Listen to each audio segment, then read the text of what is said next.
এই যে মাথাটা লাগা, ঠিক আছে? এই যে সাইড লাগবে, ঠিক আছে? এই যে ঠিক আছে? এদিকে পুরো একবার গেলে তো মাথায় পুরো আসা হয়ে যায়। আর যদি 3 আঙ্গুল চালু দিয়ে পুরো সাইড, ঠিক আছে? আর এই যে এমনি দিলে এগিয়ে ঠিক আছে? এই যে দেখছো? আবার দেখ। 3 আঙ্গুল চালু দিয়া উপর আর এই যে গেল, ঠিক আছে? পুরো মাথা দিলে এমনি যায়, এমনি বাস পুরো মাথা হয়ে গেছে। আবার দিয়া কান আর ইয়া দিয়া কানের ভিতর তাই সে পুরো এক হাত দিয়া, কারণ মাসে একটা অংশ যদি এক জায়গায় মাসে করা, ওই জায়গা দিয়ে দ্বিতীয় জায়গায় মাসে করা যায় না। তাহলে তুমি এই 3 আঙ্গুল মাসে করতে, 3 আঙ্গুল যদি কানে না কোনো মাসে করা যাবে না।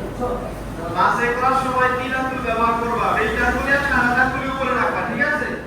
নজর করে দেখাইছে। বৃদ্ধার আঙ্গুল আর সারা আঙ্গুল খালি রাখবা, 3 আঙ্গুল দিয়ে মাথা মাসে করবা। বৃদ্ধার আঙ্গুল দ্বারা হচ্ছে তোমার কানের পিঠ, আর সারা আঙ্গুল দ্বারা কানের মধ্যে যে বাস আছে এই বাস মাসে করবা, ঠিক আছে? তারপর মাথা মাসে করার পরে প্রথমে ডান পায়ে টাকনু গিরা সহ, ডান পায়ে যে গিরা আছে এই গিরা সহ 3 বার ধোয়া সুন্নাত, ডান পা ধোয়া হবে, বাম পা উল্টো করা সুন্নাত। আচ্ছা, ওযু করার পরে কালিমা শাহাদাত করতে হয়, তাই না? তারপর একটা দোয়া